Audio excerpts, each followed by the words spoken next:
diversas organizaciones sociales, la refundación del país, nueva constitución. Se metieron con la generación equivocada. Aquí están los jóvenes, que han dejado todo por estar aquí presentes, todos jóvenes.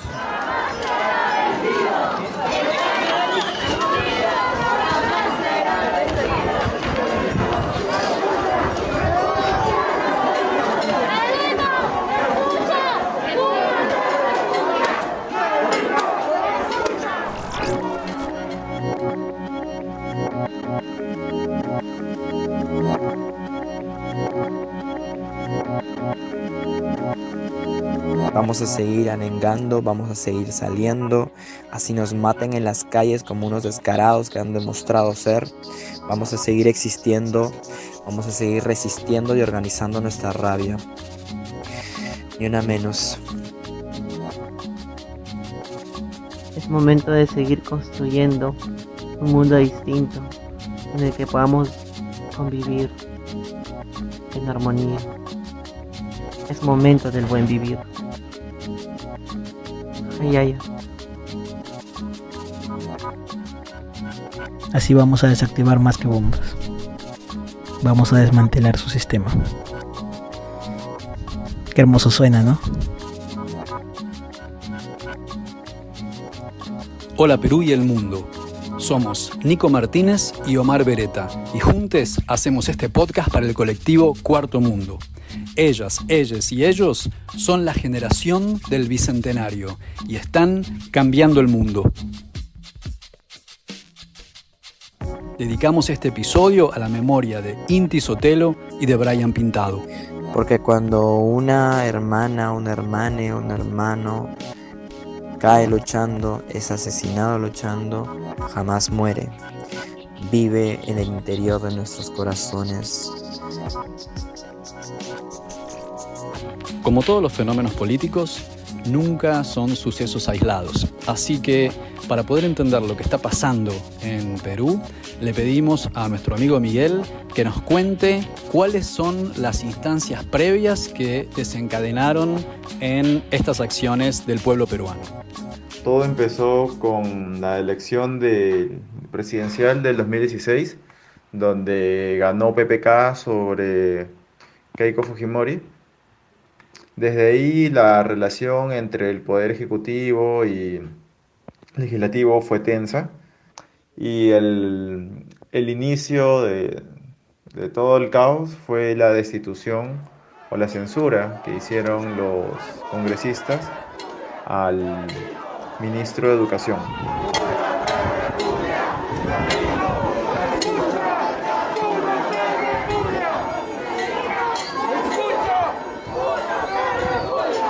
El ministro de Educación venía desde el gobierno anterior y tenía una serie o estaba encabezando una serie de reformas muy importantes, sobre todo en nivel de universidades, porque durante el gobierno de Fujimori eso se convirtió en un negocio. Se dieron algunas leyes y facilidades para que se puedan expandir las universidades, que si bien es cierto había un déficit, esto se convirtió en un mercado descontrolado. El órgano que regulaba las universidades eran las mismas universidades. Entonces, con esta lógica mercantilista de la universidad privada, comenzaron a haber muchas universidades garaje, que es como llamamos a universidades de poca inversión, poco respaldo académico y que muchas veces hasta funcionaban en casas. Todo esto fue generando un clima no solamente de baja calidad educativa, sino también de mafias. Muchos rectores de universidades de poco prestigio, de poca calidad, tenían sueldos literalmente millonarios. El caso más conocido fue una universidad llamada Inca Garcilaso de la Vega, que su rector ganaba 2 millones de soles mensuales. 2 millones de soles es cerca de $600.000 mensuales. Y esa universidad tenía bajísimos estándares de calidad para sus estudiantes. La Universidad Inca Garcilaso de la Vega tiene su propio Cervantes. pero no se llama Miguel, sino Luis, y no es precisamente manco. Es su excelentísimo rector y honoris causa, Luis Cervantes Liñán. Actualmente hemos conseguido información en la cual él gana, en noviembre de 2011, 2.174.000 soles. Sí, han escuchado bien. Este ex profesor de la Universidad Garcilaso asegura que el rector recibe un sueldo mensual de más de 2 millones de soles brutos, gracias a las pensiones que pagan los sufridos padres. Él considera que esto es inaceptable y además ilegal, porque la universidad es una asociación civil sin fines de lucro y no paga impuestos, por lo que por ley debe reinvertir todas sus utilidades, algo que no estaría sucediendo debido a los sueldos de infarto que recibirían el rector y un grupo de elegidos. Ochoa ya ha presentado su denuncia ante la Fiscalía y ante el Congreso de la República. Esto es insultante para la población peruana. Ese tipo de mafias, te he dado un ejemplo, ese tipo de mafias han estado ampliamente extendidas en el país y actualmente varios de los congresistas sobre todo los que han estado detrás de la cabeza de los ministros de educación que han seguido después de Saavedra, han tenido como agenda reactivar toda esta maquinaria mercantil de las universidades. Bueno, ¿qué pasó con el ministro de Educación? Lo acusaron por unas tonterías, en verdad, por la compra irregular de unas laptops, mentira. Se comenzaron a inventar temas de toda esta gente de Con mis hijos no te metas, de que están incluyendo temas para, entre comillas, homosexualizar a sus hijos dentro de los libros y materiales educativos. Como hay problemas prioritarios, lo que nos preocupa es que el Ministerio de Educación esté priorizando la ideología de género en el currículo nacional, pretendiendo confundir a todos los padres de familia con la terminología ideología de género, enfoque de género o igualdad de género, pretendiendo hacer ver nuevamente que significa lo mismo que derechos y oportunidades de las personas. Perdóname, Señor Jesús, sé que esperas más de mí. Sé que esperas más de mí. Que eran completas estupideces, pero era el argumento para sacar a estos perfiles que no eran de conveniencia de ellos, ¿no? Y además de eso, muchos otros intereses privados. El Congreso actual está conformado, bueno, el que comenzó en el 2016, estaba conformado principalmente por partidos que por más que tuvieran ciertos años, todos estaban muy relacionados al favores privados. Además, no tenían una fuerte base ideológica, porque los mismos congresistas habían estado pasando de un partido a otro según la conveniencia. Entonces no había una vida partidaria, no había una fuerte base ideológica de vamos a hacer las cosas porque creemos que así va a funcionar, que así está bien, sino era mucho defender intereses y era público, era muy sabido, como te digo, dos líderes de partidos, uno Solidaridad Nacional, que ahora ha cambiado de nombre, y otro que es Alianza por el Progreso. Ambos, sus líderes, son dueños de universidades de ínfima calidad, una fue cerrada. Toda esta prisa comenzó porque SUNEDU, ese organismo del Ministerio de Educación que entró a regular las universidades, comenzó a cerrar las universidades que no pasaban los criterios mínimos básicos de calidad. Se les dio un montón de tiempo, plazos y pautas para que alcancen estos indicadores mínimos. Fue un proceso largo. En los primeros años de este gobierno de 2016 se comenzó a materializar los resultados y los cierres de universidades. Muchas han pasado, 93 universidades han conseguido licenciarse entre públicas y privadas. Muchas han tenido una primera evaluación negativa u observada, y se les dieron las pautas para que alcancen los niveles mínimos de calidad. Los que no han querido hacer mejoras sustanciales han sido universidades 100% mercantilistas, ¿no? Y algunas que, por supuesto, ya no tenían solución. Una de ellas es la Universidad Telesup, muy conocida porque incluso tenía una especie de edificio que cerca de 6 pisos, pero realmente se han construido solo 2. El resto de pisos era una fachada de madera que simulaba que tenía 6 pisos, pero realmente estaba vacío. Este dueño de esta universidad es uno de los promotores detrás de todos estas confrontaciones.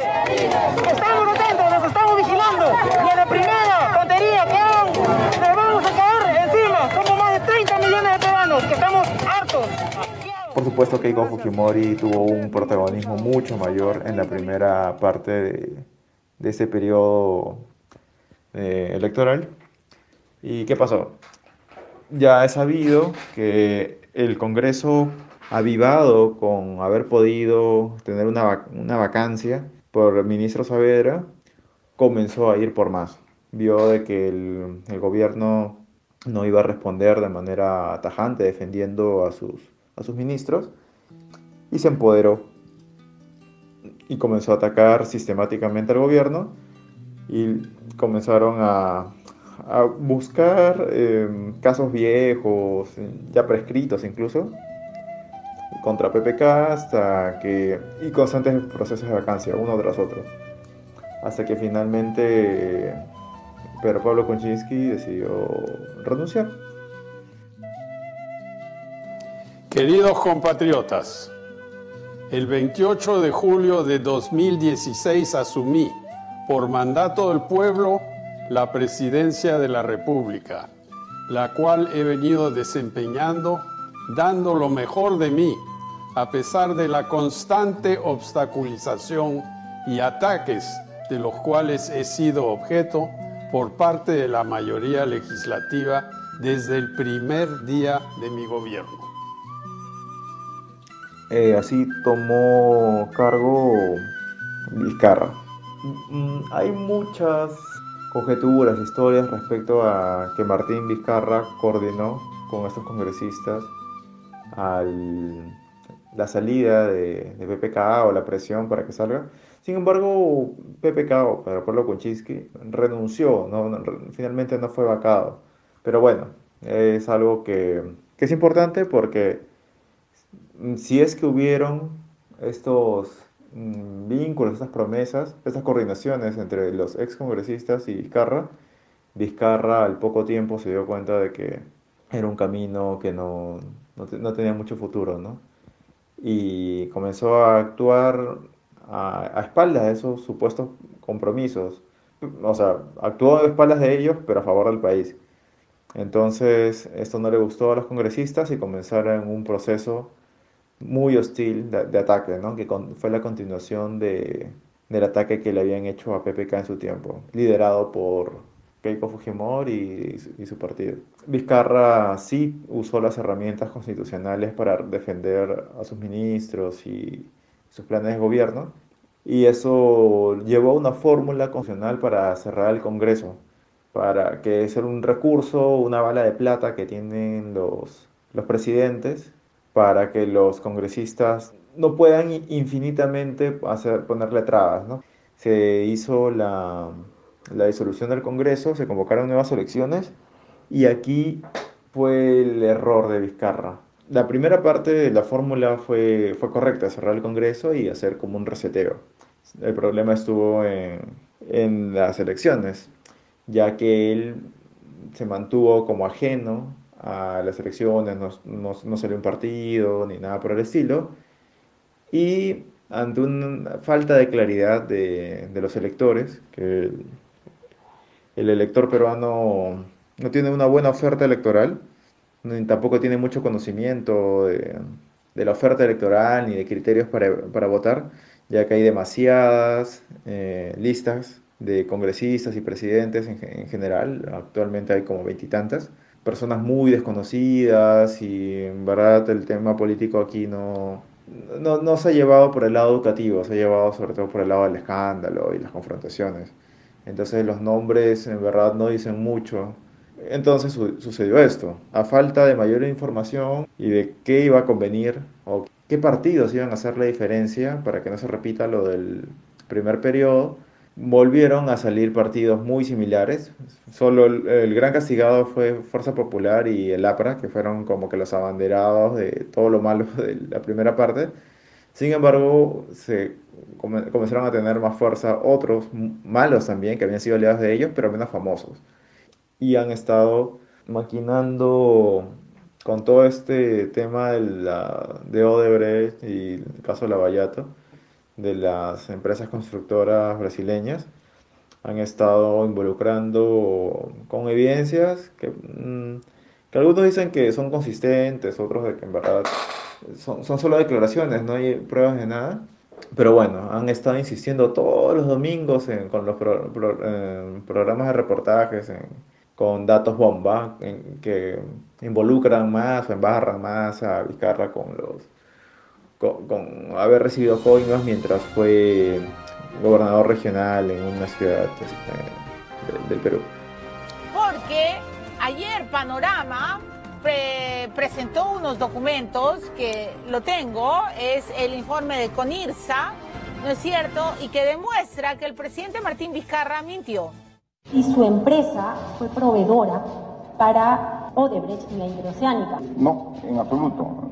En absoluto es falsa esa información. En la lista de proveedores de CONIRSA, el consorcio que construyó la Interoceánica Sur figura la empresa del presidente Martín Vizcarra, C&M Vizcarra Ingenieros Contratistas. Todo esto fue generando poco a poco un clima de hoy hay evidentes actos de corrupción, ¿no? Antes de estas coimas o sobornos, lo habían relacionado también con un cantante de poca monta que en verdad un músico que no lo conocía nadie, pero que era un figuretti, era un robacámaras, pero había sido contratado en el Ministerio de Cultura por varios periodos y en verdad la suma de los contratos que había tenido había sido importante y había estado dando charlas motivacionales y cosas que nada que ver. Era un músico de poca monta y estaba teniendo contratos sistemáticos y a través de varios ministros de cultura. Pero los contratos con él habían estado, con este cantante, habían permanecido o trascendido a lo largo de esos ministros. Algo grande está pasando con mi gente por aquí. No fue por su música ni sus singulares videoclips que Richard Cisneros se convirtió en el personaje del que todo Perú habla. Ya llegó la noche buena. A sus 52 años nunca había tenido tanta cobertura como ahora. Se me ha acusado que yo estoy persiguiendo las cámaras o que soy un figuretti que está buscando una publicación, porque ese no soy yo. El cantante conocido como Richard Swing es hoy la pieza clave de una nueva crisis política en su país que hace tambalear al presidente Martín Vizcarra. Yo no me acobardo, aquí estoy dando la cara. ¿Ya? Soy el doctor honoris causa Richard Cisneros y hoy van a volver a saber de mí. Que en verdad posiblemente haya habido un caso de corrupción ahí, pero no operado directamente por Vizcarra. Pero bueno, ahí se registran en Palacio de Gobierno unas visitas de este cantante al Palacio de Gobierno y bueno, se asume o han hecho la historia, ¿no? de que son amigos íntimos y casi novios y una serie de estupideces, ¿no?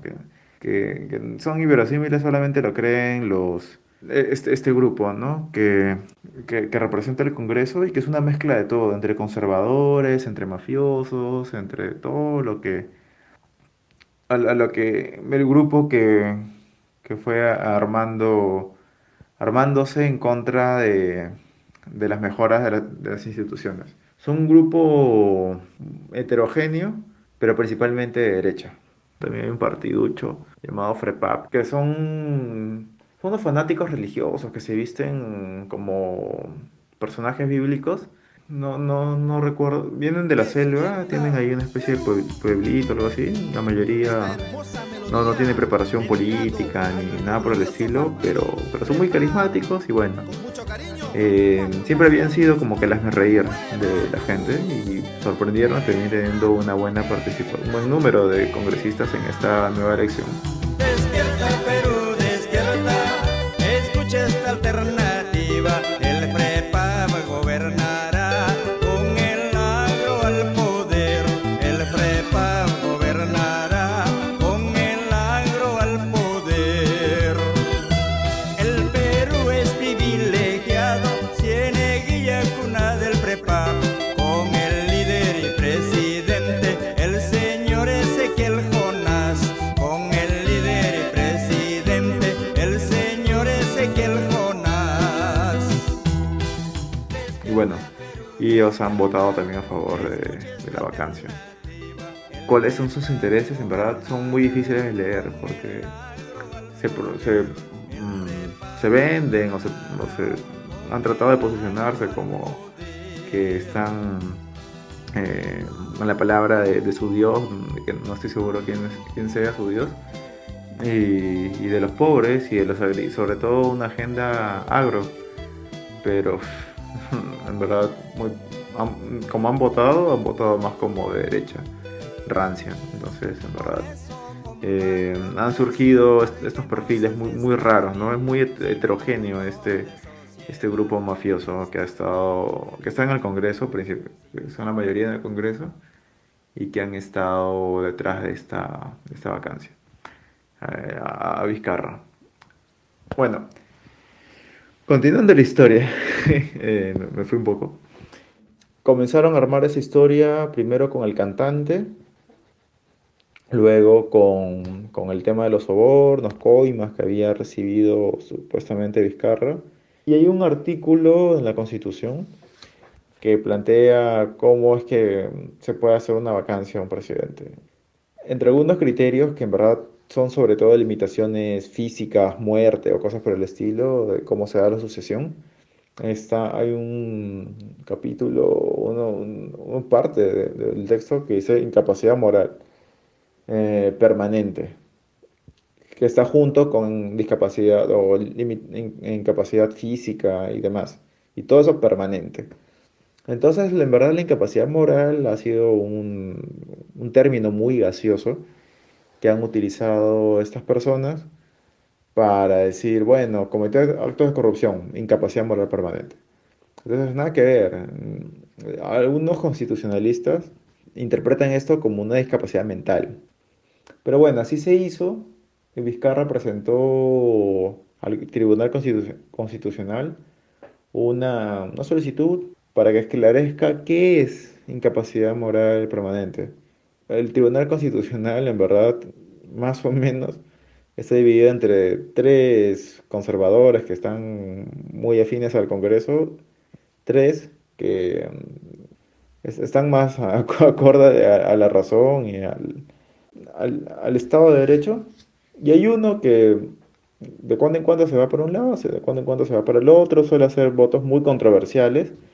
Han habido muchas tretas que ha hecho el Congreso, este Congreso, o sea, en el periodo 2016-2021, el primer Congreso que fue cerrado constitucionalmente, y que han planteado leyes completamente inconstitucionales para cambiar las reglas de juego a su favor, ¿no? Y bueno, el tribunal ha podido revertirlas, pero también hay cosas que no está logrando hacer, ¿no? Como por ejemplo el matrimonio entre personas del mismo sexo y demás. Ahí hay temas que el tribunal todavía está falto de, ¿no?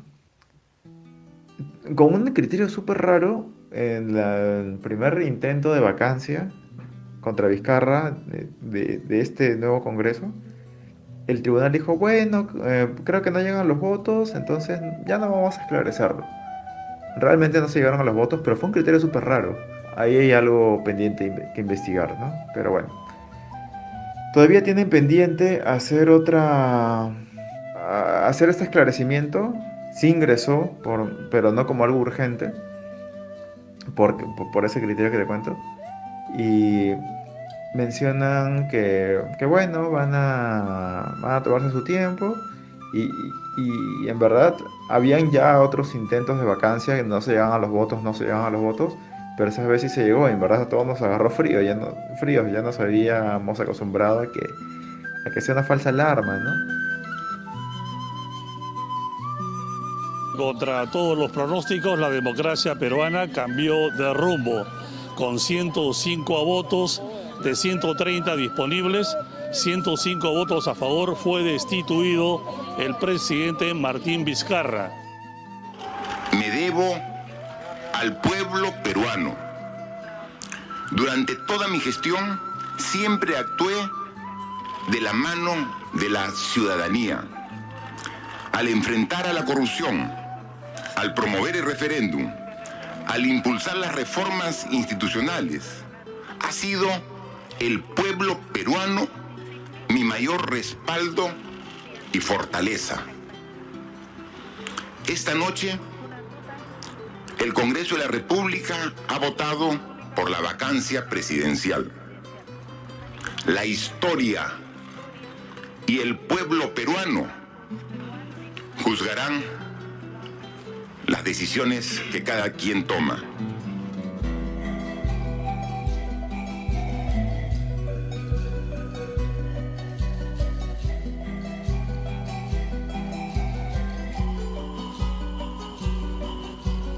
Al día siguiente de la destitución de Martín Vizcarra, asumió la presidencia Manuel Merino, que hasta entonces había sido el presidente del Congreso. Parecía un momento cualquiera, pero ahí todo cambió y todo el Perú salió a la calle. De esta manera, el mensaje y el trasfondo, considero yo, han sido los años de corrupción que nuestro país ha imperado, pero sobre todo en la manera en cómo utilizan la política para satisfacer sus beneficios personales. Y esto es lo que ha ocurrido, de cierta forma, con Manuel Merino de Lama.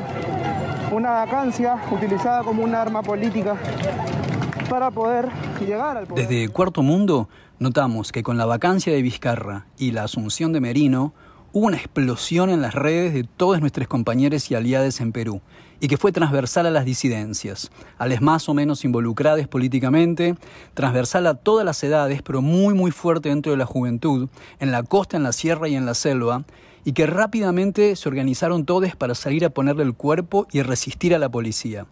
Nos hubiera gustado salir a marchar con ellos, pero como no podemos, nos prestaron sus voces para sentir de primera mano este despertar. El centro de Lima fue el epicentro en el que se congregaron centenares de manifestantes para marchar hacia el Congreso en protesta contra la juramentación de su titular Manuel Merino como nuevo presidente de Perú tras la destitución de Martín Vizcarra. Movilizados a través de las redes sociales, los manifestantes, en su mayoría jóvenes, se reunieron portando banderas y carteles en protesta por la destitución de Vizcarra y por la asunción de Merino, a quien califican de golpista y usurpador. La Policía Nacional ha levantado cercas de metal para impedir el paso peatonal hacia la sede del Parlamento cerca de la céntrica Plaza San Martín, y anticipándose a la movilización de la ciudadanía que manifestó su indignación por la decisión del Congreso a través de las redes sociales, en donde las críticas a la decisión del Congreso que había son como un una clamor. impunidad gigante y que eso estaba ganando. Lo que me llamó mucho la atención fue cómo las redes empezaron a explotar como dinamita en contra de este régimen usurpador de Merino, y cómo todos, una semana antes de esa vacancia, no integrábamos la política tanto en nuestras vidas, éramos más como observadores que como un pueblo participante dentro de todo esto. Y eso estalló realmente en una guerra en todo lo que es redes sociales, y se pasaron a las marchas. Realmente todos estamos realmente muy indignados por toda esta situación, y nada, nuestra única voz era salir a marchar, que es un acto político democrático, y alzar nuestras voces en redes sociales, los que no podían salir. La represión policial tomó muchos lados, como usar canicas, bombas lacrimógenas. En algunos casos decían que no, pero eran perdigones, y la policía lo que hacía esto era negarlo. Otro punto interesante fue los ternas, que es un tipo de policía que se infiltra en las manifestaciones civiles para poder agarrar o crear disturbios, pero mucho más violentos. Lo que me encantó es que la gente empezó a crear como su hashtag identifica un terna, entonces como que ya los identificaban por cómo estaban vestidos, su corte de pelo. Había como una morfología ahí interesante para poder sacarlos y también todo el mundo publicaba por sus redes que si veían a alguien tratando de robar algo, hacer algo, todo el mundo se le iba encima de eso y le decía que eres un terna y se iban. También otra cosa que me llamó mucho la atención fue las páginas de memes, donde esos memes que nos mandamos día a día antes de esta crisis y que nos hacen cagar de risa, se convirtieron en páginas políticas, en el medio de comunicación más fiable, por así decirlo, ya que los medios de comunicación tradicionales no lo estaban documentando. También pienso que después de esto una generación de políticos y periodistas está muriendo realmente por la forma de cómo actuaron, cómo decidieron ser tan neutros o ir por el lado de la represión. Hay que me hace ruido que se llama Beto Ortiz, y él es el que sale a decir que las marchas están mal, que no nos hubiera caído mal un muertito para que se vuelvan héroes. Y la cosa es que murieron 2 chicos el día sábado 14 de noviembre, uno que estaba en una brigada para ayudar de primeros auxilios y el otro que estaba apagando bombas lacrimógenas. La ONU ya está investigando eso, ha mandado gente, pero realmente era como que no puedo dejar de compartir todo lo que estoy viendo para que el mundo o todos mis amigos sepan lo que está pasando acá en Perú. Lo interesante es que decían que las marchas no van a lograr nada, eso decían los políticos, y mira lo que lograron, que el domingo 15, lamentablemente después de la muerte de estos 2 chicos, tuviera que renunciar, Tipejo, Merino, y se entre a un proceso más democrático de elegir a un nuevo representante por estos 8 meses para el Perú. En varios puntos de acceso al centro histórico de Lima, grupos de jóvenes se enfrentan con la policía para avanzar hacia el Congreso, lo que es impedido por los agentes con el uso de gases lacrimógenos. La juventud también salió en parte porque en ocasiones ha sido la misma juventud la que salió en otras oportunidades, como los Cuatro Suyos, como los movimientos de Nueva Keiko o contra el fujimorismo, porque se está empezando a ver que esta constitución y las formas en las que se gobierna no dan facilidades para las juventudes. A menos que te exploten, a menos que veas con romanticismo el hecho del progreso, que es obtener ganancias, pero todo pensado en solo grupos de personas que tienen acceso a una buena educación, a contactos con el poder, que permiten obtener mejores trabajos, y a costa también de pensar en la mentira que nos han vendido, ¿no? Sobre trabajar arduo para progresar o emprender, a pensar que el éxito es de una sola forma, metiéndote en un sistema que jamás vio a todos por igual. Banderas con señales de luto, carteles con la mención de "este presidente no me representa" o "Congreso usurpador" son algunas de las muestras de repudio que portan los manifestantes en el centro de la capital peruana. Tras varios días de protestas, esta mañana Manuel Merino de Lama presentó su renuncia de manera irrevocable al cargo como presidente interino. Llevaba menos de una semana en el puesto. Ahora lo que se está buscando es la inmunidad parlamentaria, que es quitarle la inmunidad a los congresistas para que puedan ser procesados. Son jóvenes, bordean los 20 años y decidieron dejar la apatía política para comenzar a protagonizar este tipo de acciones. Jóvenes sin liderazgo que los representen, que exigen a la clase política una salida a la crisis que vive el país. Nosotros somos una generación joven que no queremos heredar este país. Con 76 años, Francisco Sagasti no solo se transforma en el tercer presidente de Perú en una semana, sino que también en un mandatario que será observado por una generación que se aburrió que las decisiones las tomen los grandes, y de espalda a la denominada generación del bicentenario peruano. Y hablando más con un tono esperanzador, luego de que nos nombraran la generación del bicentenario, nada de millennials, XZ, los transcennials, los covidcennials, nada. Los del bicentenario que lograron sacar a marchar estas reformas. Había un grupo que estaba haciendo encuestas y si tenían que personificar al actor de las marchas, son mujeres de clase baja de entre 14 y 25 años, que fue la mayoría que fue a marchar por la democracia. Y otro punto también que me encanta y que lo vi, es como todo el mundo se unía en redes sociales o en las marchas, no importando de dónde eras, si eras gay, si eras hetero, si eras trans, si eras de la selva, si eras de la sierra, todos unidos por una misma causa y democrática, cosa que me pareció hermoso, me pareció sumamente hermoso Me parece que las próximas elecciones en abril van a demostrar el descontento realmente de todos los jóvenes sobre estos partidos tan rancios que existen, para que desaparezcan totalmente y nazca una nueva generación política. Empecemos hablando de lo que está sucediendo en Perú, manifestaciones que dejaron en las últimas 24 horas el saldo de 2 víctimas mortales, también decenas de heridos, una semana de movilizaciones en las calles de Perú, fuerte represión pese a los llamados de organizaciones internacionales y nacionales para que se garantice el derecho a la manifestación y en materia de derechos humanos. Empecemos hablando por ese punto. Bueno, si bien es cierto, los derechos humanos nunca han sido muy respetados en nuestro país, sobre todo en los últimos gobiernos neoliberales. En las últimas marchas se ha notado un robustecimiento de la violencia policial nunca antes vista. Se ha disparado a la cara, se ha disparado al cuello, se ha disparado al cuerpo, a quemarropa, con órdenes de matar, y eso entonces analizamos que responde a una decisión del Ministerio del Interior y de las fuerzas policiales.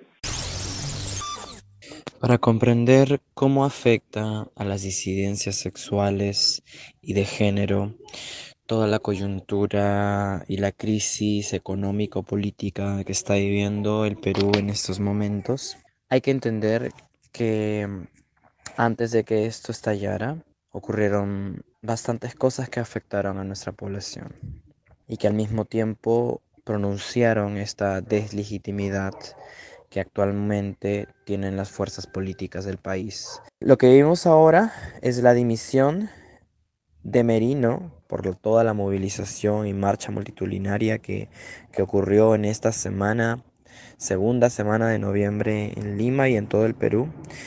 Tenemos ahora un Sagasti, presidente transitorio, miembro del Partido Morado, que es uno de los partidos neoliberales del Perú, y que ahora supuestamente en consenso y en alianza están encomendados para llevar un gobierno transitorio que ya no puede más, que ya no da para más.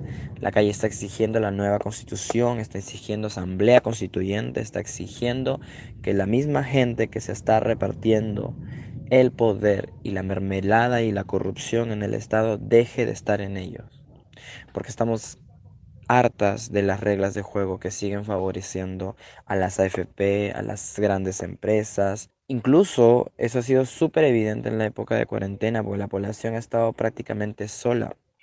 Y ahí vamos a tallar con la población disidente sexualmente y de género. Ocurrieron desabastecimiento de pastillas como retrovirales para el tratamiento del VIH. Acudimos a un cambio de esquema de pastillas y en la cuarentena no se atendieron ningún tipo de exámenes que no involucraban la de infectología. O sea, las amigas no podían ver su CD4, las amigas no podían saber cuántos anticuerpos tenían, cómo estaba su carga viral, no. Ningún examen estaba permitido, así como otros servicios a la población en general. Se profundizó la precarización laboral trans, que desde ya era un problema desde hace muchos años. El trabajo sexual terminó siendo, al igual que las ollas comunes que se armaron entre casas de trans y travestis en el centro de Lima, en el cono norte, en el cono sur, la única fuente organizada de ingreso. Y por más que varios colectivos hayan hecho sorteos, rifas, colectas, pues esa profundización, esa de la precarización ha continuado su curso y lamentablemente ahorita está llegando a crisis bastante fuertes. Ocurrieron casos de discriminación y violencias en las identidades trans, específicamente las femeninas. A varias chicas trans las humillaron dentro de las comisarías, haciéndoles hacer ejercicios físicos mientras decían que eran hombres, porque justamente salieron el día en que las mujeres estaban permitidas de salir, pero ellas, como siendo trans y los policías desconociendo su identidad femenina, les hacían hacer ejercicios misóginos, ejercicios transfóbicos. Asesinaron a 2 chicas trans en los conos de Lima. Estos asesinatos se criminalizan siempre como crimen de amor, crimen pasional, pero en realidad vienen siendo desde hace buen tiempo registros de una discriminación transfóbica y un odio internalizado para las personas trans. Hoy el pensamiento es un motor mercantil para el mundo. El pensar está regido bajo lo que ellos nos codifican como lo correcto, lo cuerdo. El lenguaje que usamos es un elogio sin lógica de expresión. Pretenden disminuir los recursos imaginativos, dejándonos forma de diversión y ocio. Si estás feliz o estás triste, de todas formas querrás fumar o tomar algo, da igual. Necesitas desestresarte, anda a un bar o una disco. Pura felicidad regalada, la que nos regalan ellos, que solo buscan la muerte del individuo y el nacimiento del consumidor. Las revoluciones que operan bajo el movimiento de masas dejan intacto el modo de actividad y solo tratan de lograr otra distribución de esta. Ser individualista es poner todos nuestros actos de acuerdo con nuestro pensar, y eso significa reconstruirnos totalmente. La disforia, la invisibilización de la no binariedad, la corporalidad, los procesos de hormonización de muchas personas trans fueron enfrentadas con estas medidas binarias que vinieron de parte del Estado, que intentando comprender todo el tema de la identidad de género de forma discursiva, pues no calaba en las personas que llevaban las órdenes, que son los policías y las Fuerzas Armadas, quienes tienen toda una tradición histórica de discriminación, violación y asesinatos de las poblaciones trans. 800 trabajadoras de limpieza fueron despedidas por la Municipalidad de Lima en plena cuarentena. Más de 1000 mujeres fueron desaparecidas, violadas y asesinadas, incluyendo muchas niñas y muchas jovencitas. 13 jóvenes mujeres fueron asfixiadas en un accidente que se cometió por las mafias entre la policía y locales clandestinos. Una mujer ambulante fue atropellada tras huir del saqueo y el robo que el Serenazgo, que son como policías municipales, vienen cometiendo desde hace varios meses de cuarentena a los miles de ambulantes que solamente buscan sobrevivir. 3 indígenas amazónicos fueron asesinados por las mafias privadas que existen desde hace muchos años, que son los responsables de la deforestación, y decenas de niñas, de niños y familiares fueron contaminados con plomo por las minerías en Cerro de Pasco, en el interior del país. Todas estas últimas problemáticas no involucran directamente a las disidencias sexuales, pero es evidente que tienen que ser visibilizadas porque vienen desde justamente esta opresión clasista, racista, que también, y esta opresión, esta violencia que también ejerce el propio Estado con su propia población. Y anoche cientos de jóvenes volvieron a realizar una marcha pacífica por el centro de Lima.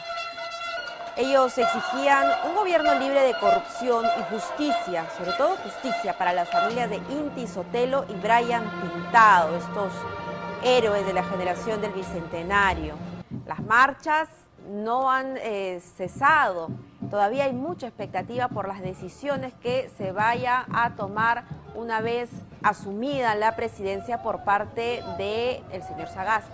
A pesar de que se tiene este estereotipo de que los jóvenes no queremos estar en política, también siempre hemos reaccionado ante situaciones bárbaras, ¿no?, que van contra la población. La marcha de los 4 suyos, cuando se consumó este tercer gobierno de Fujimori y un millar de gente salió en el 2001 a decir que estamos en contra de este tercer gobierno. Cuando pasó lo de la ley Pulpín, que querían que los jóvenes trabajáramos con menos derechos que otros trabajadores, ¿no? También lo de la repartija, cuando quisieron que el Tribunal Constitucional estuviera de acuerdo a los intereses políticos del Congreso, siempre hemos salido, y este no ha sido una excepción. Gran parte de las personas que hemos salido, han sido jóvenes que a través de las redes sociales, sean TikTok, Instagram o Facebook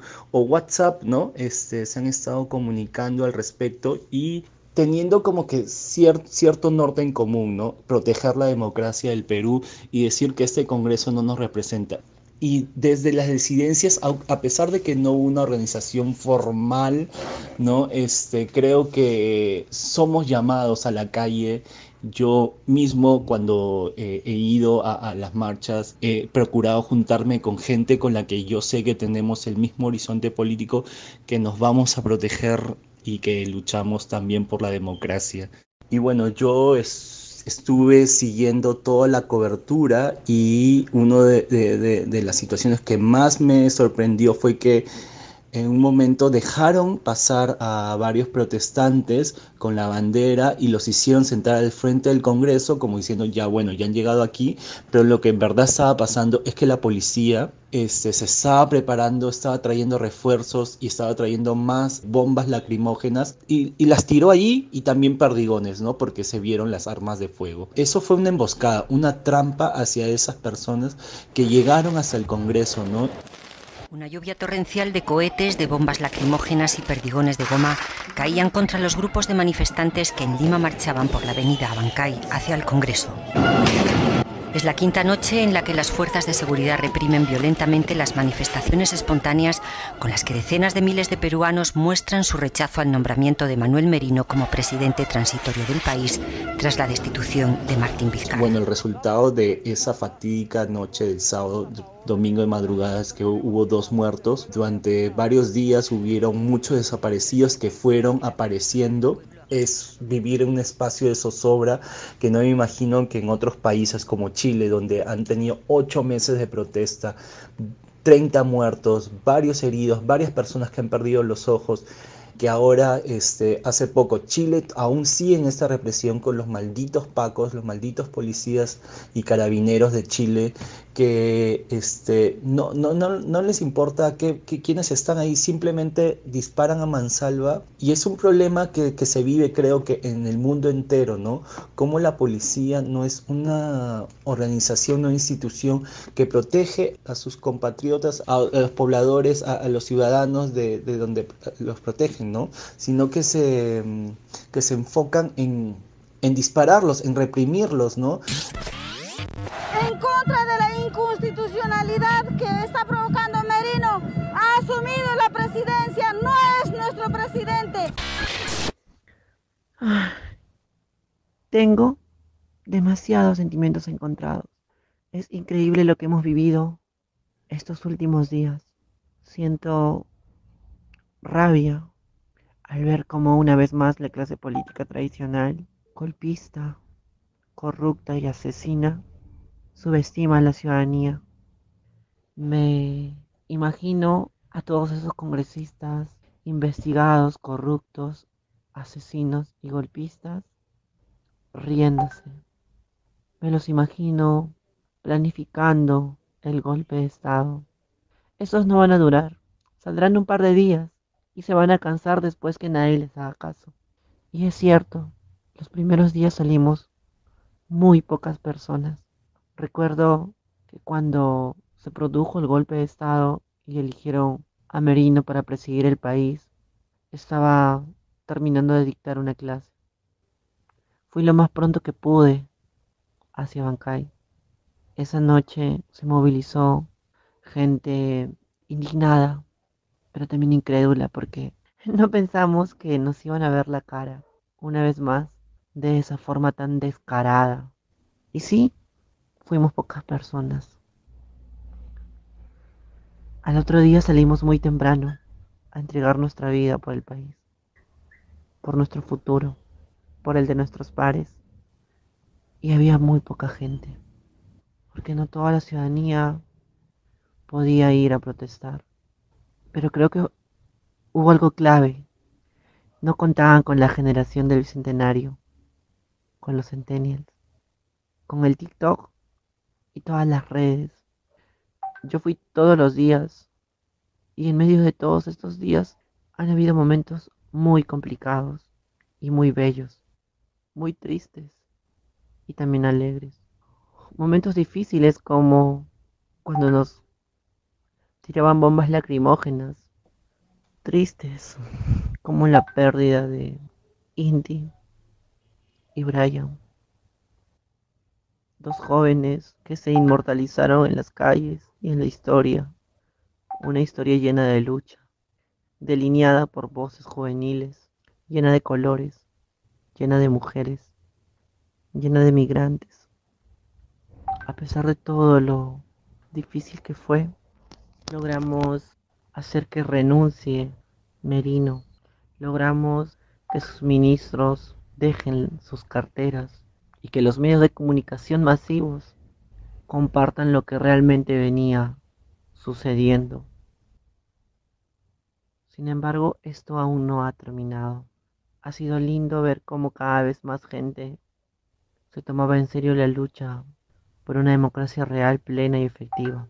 Pero hay una preocupación, porque hay quienes estamos seguras que esta crisis no ha acabado, que aún hay mucho por resolver, y estamos convencidas que ese Congreso lleno de golpistas, de corruptos y de asesinos no van a brindarnos las soluciones de este país. Estamos convencidas que la historia de este país la tiene que escribir su gente, en las calles, en los muros, en las pancartas, en las paredes, en nuestros corazones. Ha sido maravilloso ver el despertar de una ciudadanía en toda su diversidad. Ha sido increíble ver cómo todas nuestras voces se han juntado, y toca seguir luchando para que estas voces no se apaguen. ¿Alguna vez me he imaginado una marcha así, tan multitudinaria, a favor de la diversidad sexual, del enfoque de género en la educación? Pero solo veo que retrocede en el tiempo hacia la época medieval, que si no eres el normalito de la sociedad te queman con las miradas y te desaparecen. Mi país le teme tanto a la diferencia, la odia. Si eres rojo, ateo, afeminado, prostituta, prostituto, si quieres cambiar de sexo, si eres poeta, feminista, comunista y te ven como la bruja, destrúyelo todo. A veces pienso que mi país no nos merece por ser seres dulcemente diferentes. Pero aún así seguimos luchando ante la adversidad. Aunque nos maten, nos secuestren, nos quieran callar, siempre recordaremos a Inti Sotelo y Brian Pintado. Inti Sotelo y Brian Pintado. Inti Sotelo y Brian Pintado, que hicieron el gran cambio con sus vidas, pero aún así nos demostraron a esos dinosaurios de la política que un joven del barrio más alejado, de la provincia más alejada de mi país, puede ser tan letal como un meteorito en furia por tanto fósil viviente.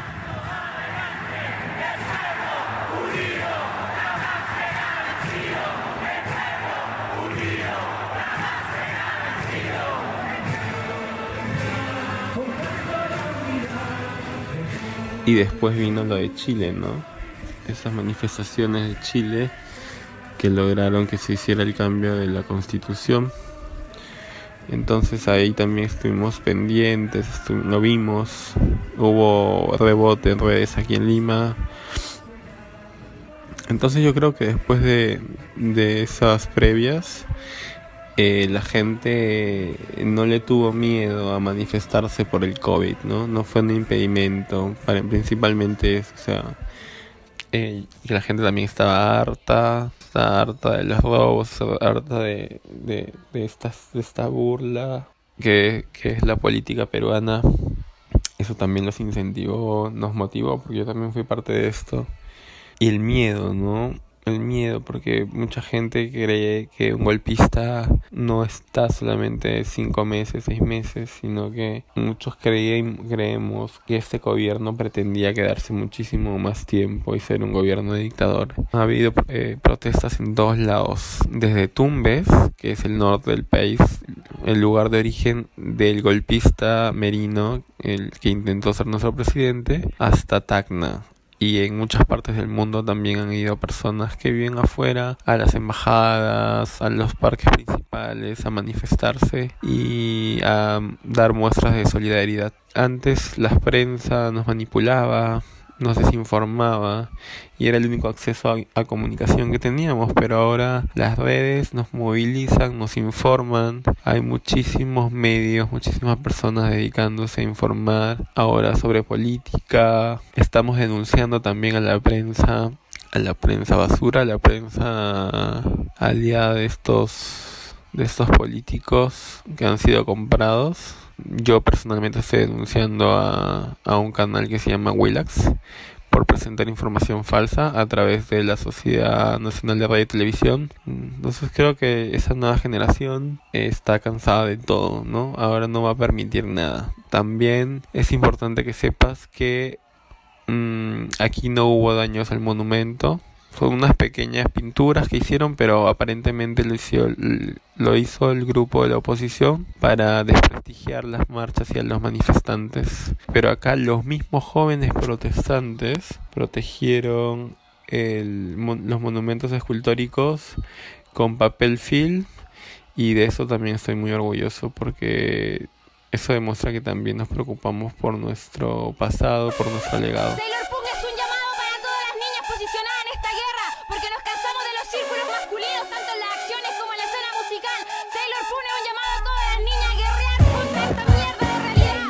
Conocer también de parte de Chile, ¿no? Sentir la hermandad y conocer las cosas que son necesarias para estas movilizaciones, los tips, o sea, eso ha sido increíble. De hecho, ha sido una semana muy fuerte. Han sido unos días que al inicio fueron desesperanzadores, luego se llenaron de hartazgo, y luego se pudo sentir una remecida de furia, una remecida de una insurgencia, un hartazgo a ese punto de que no le está tocando a cierto grupo nada más, y que ya algunos privilegios te pueden mantener en la comodidad de no hacer nada, sino que el abuso de poder fue tan desmedido que la gente salió. Y el mismo hecho de cómo se ha dado el movimiento social. Quienes han estado al frente, ellos, ellas que han estado al frente como primera, segunda línea, como brigadas, desactivando bombas, escapando de las balas de los policías, de los perdigones, del abuso. Son quienes normalmente son criminalizados en esta sociedad. Este abuso policial a esta medida tal vez es algo nuevo para algunos, para algunas, pero para muchos de nosotros, estando de este lado de la disidencia, de este lado de la persecución, de este lado del abuso desde la policía o desde los militares o desde el mismo terrorismo de Estado, es común. Esto no es una noticia nueva. El Estado, la corrupción, la policía, el abuso, la violación, la muerte.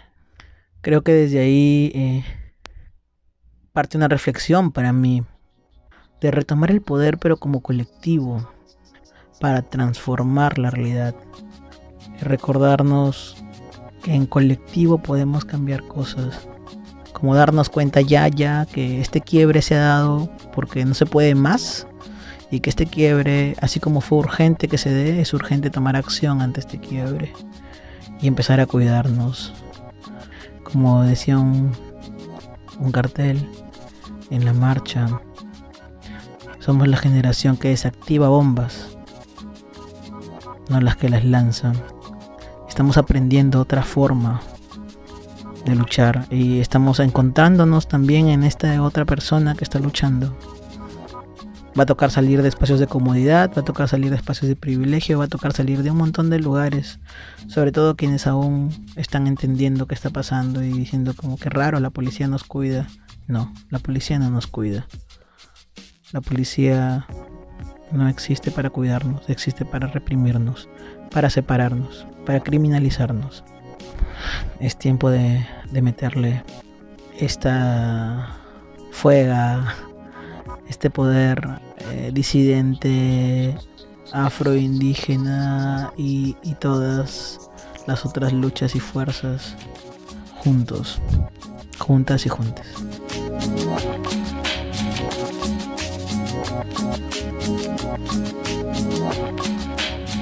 Vamos a terminar. Somos Nico Martínez y Omar Beretta, y este es un podcast del colectivo Cuarto Mundo.